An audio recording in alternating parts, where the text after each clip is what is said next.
जहां एक तरफ रूस यूक्रेन युद्ध में नेपाल बुरी तरीके से फंस गया है और नेपाल ने कहा है मेरे सैनिकों को लौटाओ, जिसका क्या जवाब दिया है रूस ने। और जहां एक तरफ ये सब कुछ हो रहा है तो वहीं दूसरी तरफ ताइवान में राम भक्ति का रंग चढ़ा।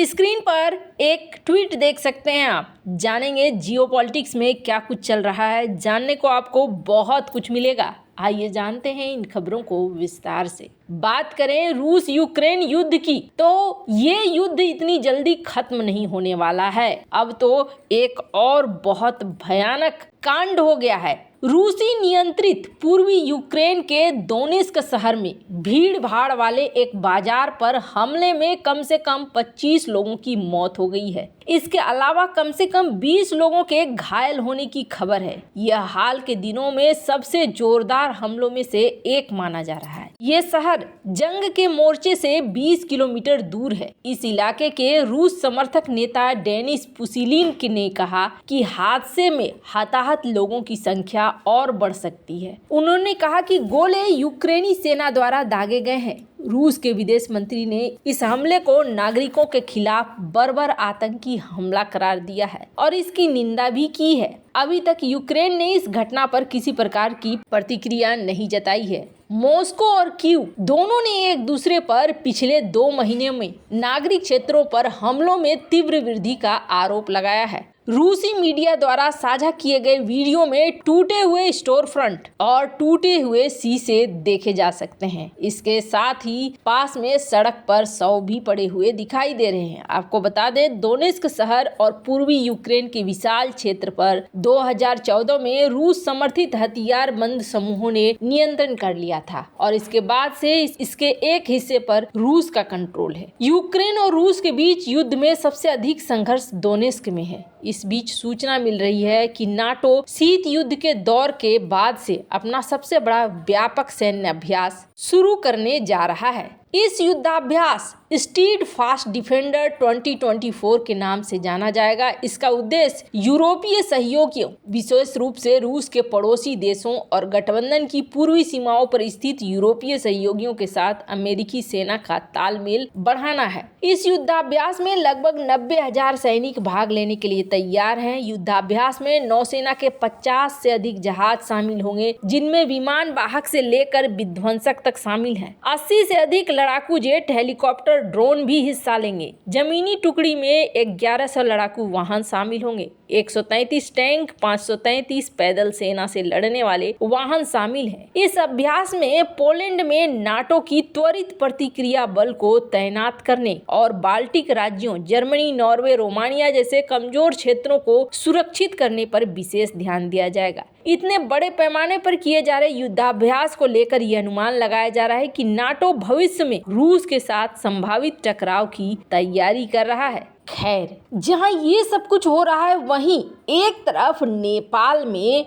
चिक बनी हुई है। और नेपाल में चिक क्यों हो रही है तो आपको बता दें, नेपाल और रूस के बीच में एक बहुत बड़ी समस्या हुई है और ये समस्या हुई है सैनिकों को लेकर। नेपाल की सरकार ने रूस से अनुरोध किया है कि वो नेपाली नागरिकों को अपनी सेना में शामिल नहीं करे। साथ ही नेपाल ने उन लोगों को वापस भेजने का आग्रह किया है जो पहले रूसी सेना में शामिल हो चुके हैं। रूस यूक्रेन युद्ध शुरू होने के बाद से अब तक करीब 200 नेपाली नागरिक रूसी सेना में शामिल हो चुके हैं। बताया जा रहा है कि रूस यूक्रेन युद्ध शुरू होने के बाद से अब तक करीब 200 नेपाली रूसी सेना में शामिल हो चुके हैं। 12 नेपाली नागरिकों ने रूसी सेना की तरफ से लड़ते हुए अपनी जान भी गंवाई है। युगांडा के कंपाला में चल रहे गुटनिरपेक्ष शिखर सम्मेलन के दौरान नेपाल के विदेश मंत्री एनपी सऊद ने शुक्रवार को रूस के उप विदेश मंत्री वर्षनई सर्गई वासिलिविच से मुलाकात की। नेपाली विदेश मंत्री ने कहा कि रूस की सेना में नेपाली नागरिकों की भर्ती न करें। जो पहले ही सेना में भर्ती हो चुके हैं उन्हें वापस नेपाल भेजने में मदद करें। इसके अलावा एनपी सऊद ने रूसी विदेश मंत्री से उसकी सेना के लिए लिए लड़ते हुए मरने वाले नेपाली नागरिकों के शव को वापस भेजने, पीड़ितों के परिवार को उचित मुआवजा देने को कहा। रूसी विदेश मंत्री ने नेपाली पक्ष को कहा कि मृतक के परिवार को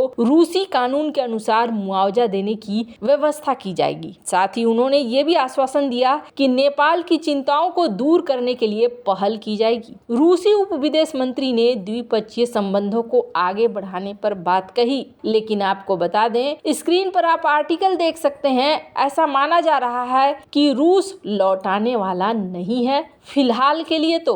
खैर, अब नेपाली नागरिक क्यों जा रहे हैं, तो इसके पीछे सबसे बड़ा कारण समझिए। पहले क्या होता था? पहले ये होता था कि भारत में गोरखा सैनिकों के रूप में नेपाली नागरिकों की भर्ती होती थी, लेकिन जब से भारत ने ये अग्निवीर कार्यक्रम लाया तब से भारत का विरोध कर रहा है नेपाल, और नेपाल अपने नागरिकों को भारतीय सेना में जाने नहीं दे रहा है, जिसका असर ये हो रहा है कि इन नागरिकों को काम चाहिए और ये नागरिक जहां भी काम मिल रहा है वहां रवाना हो रहे हैं। रूस के पास एक बहुत बड़ी जनसंख्या नहीं है और रूस में सेना की कमी हो रही है। सेना की इस कमी के वजह से रूस विदेशी नागरिकों को भी अपनी सेना में शामिल होने दे रहा है। रूस की सबसे बड़ी समस्या क्या है? रूस की सबसे बड़ी समस्या है जनसंख्या, और इसको लेकर आपने देखा होगा हाल में रूसी राष्ट्रपति पुतिन ने एक बयान भी दिया था और ज़्यादा पॉपुलेशन बढ़ाने के लिए कहा था नागरिकों को। स्क्रीन पर आप आर्टिकल देख लीजिए। ये कहते हुए नजर आ रहे हैं कि कम से कम एक घर में 8 बच्चे होने चाहिए। ये हाल है। खैर, जहां एक तरफ ये सब कुछ हो रहा है तो वहीं दूसरी तरफ पूरी दुनिया ऐसा लग रहा है जैसे कि राम मंदिर के समारोह में जुट रही है, और ऐसा होता हुआ दिख रहा है। स्क्रीन पर एक ट्वीट देख सकते हैं। ये ट्वीट कहाँ का है? सबसे आश्चर्यजनक बात है कि ये ट्वीट ताइवान का है। हालांकि ताइवान के अंदर इस्कॉन मंदिर का है। इस्कॉन मंदिर काफी कई जगहों पर है जहां पर राम मंदिर का महोत्सव मनाया जा रहा है। आज प्राण प्रतिष्ठा है और इसी प्राण प्रतिष्ठा को ताइवान के इन मंदिरों में भी भजन कीर्तन के आयोजन के साथ मनाया जा रहा है। लोगों ने एक दूसरे को गले लगाकर रामलला के प्राण प्रतिष्ठा के